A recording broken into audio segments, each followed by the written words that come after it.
Hi there, my name's Melvin, and today I'm going to be showing you a method of skin replacement as a means to skin retouching. Um, Before I go any further, I know that my audio is coming from only my left speaker, and I don't know why, but I know about it. Okay, here we go. Sometimes you'll get a person with skin so bad because of acne, or perhaps it's a woman who's been wearing way too much makeup. But you'll have all these little imperfections here that it just won't do any good for you to go in there with the healing brush or the clone stab tool, because it's just too much, and the patch tool is just too finicky in these sort of things. So what do is you replace the entire section, and I'll show you how. First, you want to duplicate your background layer, which is imperative when you're working destructively with an actual pixel layer. Next, what I'm going to do is I'm going to go into Filter, Sharpen, Unsharp Mask. Now, normally I sharpen at the end, but for these purposes, I think it's going to look a lot better for you guys. And it'll really increase the effect of the technique I'm using if I do it beforehand. So I'm gonna. But for now, I'll show you what the Unsharp Mask does. The threshold slider looks for contrast, and if sees anything below a certain point, it does not sharpen it, which is really good, because if I tried to sharpen these patches of skin, the smooth ones, it would just make it look really dry, and that would look bad. Okay, the radius slider, what that does is it controls the amount of haloing. So the higher the radius, the more haloing, and that looks really crappy too. Okay, so take it easy. And the amount slider, what that will do is it increases the amount of general sharpening that occurs, and the more you do that, the more the chances of the skin looking really dry, and that's not good, so take it easy. Okay. So what I'm going to do now is I'm going to use the brush tool, the healing brush tool, to remove some of the more noticeable blemishes, just because it'll make it easy for me in the long run. Just nothing too big, and then on to the main course. Okay. Sorry about that. So what I'm going to do next is I'm going to go to Filter, and I'm going to go to Noise and Dust and Scratches. And how this works is like a reverse Unsharp Mask, in the way that the threshold looks for contrast, and then anything above that, it obliterates. And what you're going to want to use this for is you see all these blemishes here, these little pimples. You want to remove those, because I want to remove them but have the texture of the skin below it to be pretty unchanged. So just mess with these sliders until you get that kind of result. And it looks like that's what I got, so I like it. Okay. So obviously I don't want it in the whole thing, so I'm going to use what's called a layer mask, and I'm going right down here, and the bottom of the layers palette, the third from the left, is a little rectangle with a circle in it, and that's the sorry about that.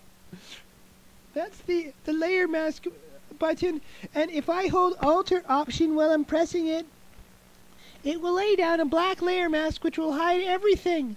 Now if you go to your white paint brush and you start painting in, that'll reveal the areas that you want the filter to affect. So go ahead and do that now. As you can see here, it's pretty much doing a big chunk of the work for me. We're pretty much halfway there, but it's still a little too blotchy for what I'd like. So I'm going to do 2 more steps, and those steps are I'm going to use Gaussian Blur to just nuke his skin, and then I'm going to add some grain and just tone it all back down a little bit. So what I'm going to do is I'm first going to duplicate my layer again, and because I've duplicated the layer mask, I won't have to repaint in the effects that I do on this other one. And so what I'm going to do now is I'm going to go to filter, and I'm going to say texture grain, and I'm going to apply some grain. My image is fairly large, so I'm going to use grain type enlarged with high intensity and mid contrast.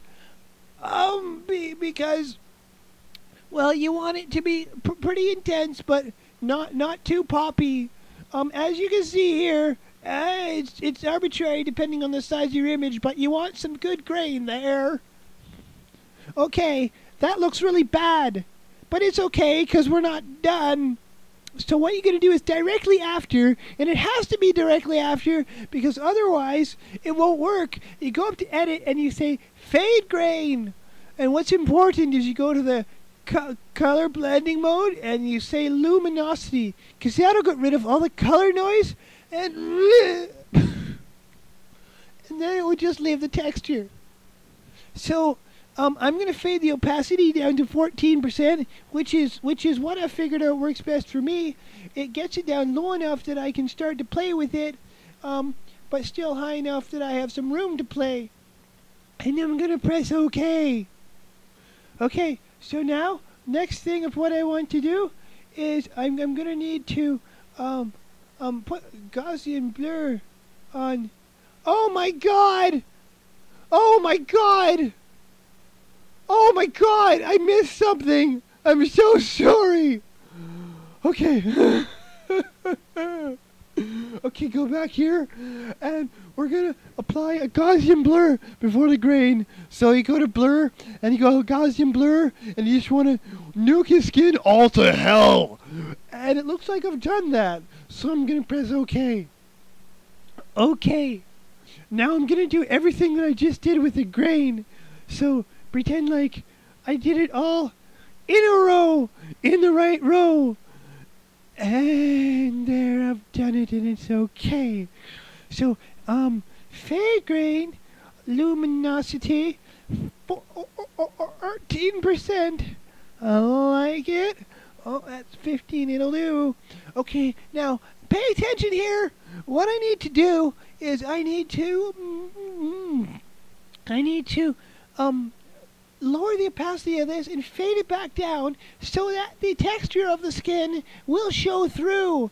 Because, you see, I don't want it to look completely synthetic, you see. And you might say, why did he go through the trouble of doing the dust and scratches there if he was just going to nuke the skin and bring it down? And the reason for that is because you see all these pimples and stuff that we got rid of first.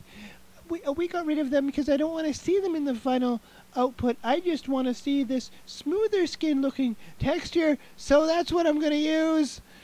So I'm going to reveal the grain layer, and I'm going to lower the opacity down just to the point where I can still see the grain, but I can see the skin kind of showing through the texture, because I want it to look a little natural. And what the grain does is it stimulates pores, and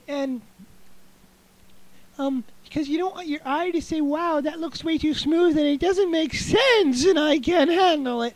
If it simulates the pores, it will have no problem and you're fine. And we're basically done here with my skin replacing technique.